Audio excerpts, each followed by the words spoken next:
एक बार की बात है, एक छोटे से गांव में एक आदमी रहता था। उसके घर के पास में एक पहाड़ था, जहां पर वो रोज सुबह जाता। उस पहाड़ पर थोड़ी देर के लिए वो बैठता, फिर वापस आ जाता। तो रोज की तरह वो सुबह सुबह जा रहा था। पीछे से उसका छोटा सा बेटा आया। उसने आकर के उसका हाथ पकड़ लिया और कहा कि आज मैं भी आपके साथ चलूंगा। उसने पहले तो उसको थोड़ा सा समझाया और मना किया।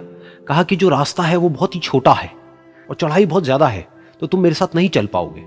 लेकिन फिर जब उस बेटे ने जिद करी तो पिता मान गया। तो दोनों पहाड़ पर चढ़ने लगे। पिता ने बेटे का हाथ कस के पकड़ा हुआ था। लेफ्ट साइड में पहाड़ थे, राइट साइड में खाई थी और रास्ता बहुत ही छोटा था। और वो पहाड़ की चोटी तक पहुंचने ही वाले थे, तभी रास्ते में एक बड़ा सा पत्थर आया। क्योंकि पिता उस रास्ते पर रोज आता था, तो उसको पता था कि वहां पे पत्थर है, तो वो साइड से निकल गया।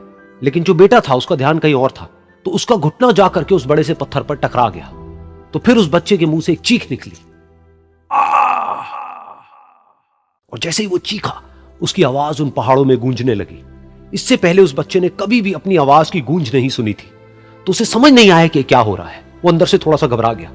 उसे लगा कि शायद कहीं कोई है जो छुप करके उसको देख रहा है और उसका मजाक उड़ा रहा है। फिर उस बच्चे ने बोला, कौन हो तुम? कौन हो तुम? तो जब उस बच्चे ने इस गूंज को सुना, उसे गुस्सा आ गया।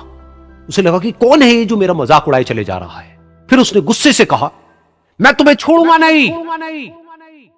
और फिर जैसे ही उसने इस गूंज को सुना, वो घबरा गया। उसके पिता समझ गए थे कि क्या हो रहा है।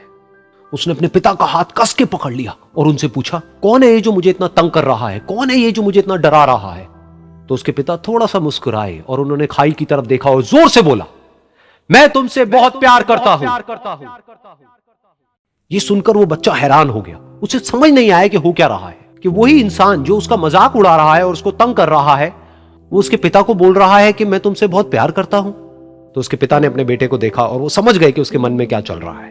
और फिर दोबारा उन्होंने बोला, तुम बहुत अच्छे हो। और ये सुनकर उनका बेटा भी थोड़ा सा मुस्कुराया और पूछा अपने पिता से कि ये क्या हो रहा है। और फिर उसके पिता ने अपने बेटे को समझाया, ये जो आवाज तुम सुन रहे हो ना, ये किसी और की नहीं है, ये तुम्हारी ही आवाज है जो कि पहाड़ों में गूंज रही है और तुम्हें अपनी ही आवाज सुनाई दे रही है। जैसा तुम बोलते हो ठीक वैसा ही तुम्हें सुनाई देता है। अगर तुम गुस्से से कुछ कहोगे तो पलट करके जो आवाज आएगी उसमें भी गुस्सा होगा, लेकिन अगर तुम कुछ अच्छा कहोगे तो वो आवाज भी अच्छी होगी। बिल्कुल इसी तरह से हमारी जिंदगी में भी होता है। जैसा तुम अपने मन में इस जिंदगी के बारे में सोचते हो, ये जिंदगी तुम्हारे लिए बिल्कुल वैसी ही हो जाती है। अगर तुम मन ही मन अपने आप को ये बोलते रहोगे कि मेरी जिंदगी तो बहुत ही बुरी है, तो तुम्हारी जिंदगी सच में बुरी हो जाएगी। और अगर तुम अपनी जिंदगी से प्यार करोगे तो तुम्हारी जिंदगी भी तुमसे प्यार करेगी। ये बात उस बच्चे के दिमाग में घर कर गई और फिर वो दोनों उस पहाड़ की चोटी पर गए। लेकिन बच्चे के दिमाग में यही बात घूम रही थी।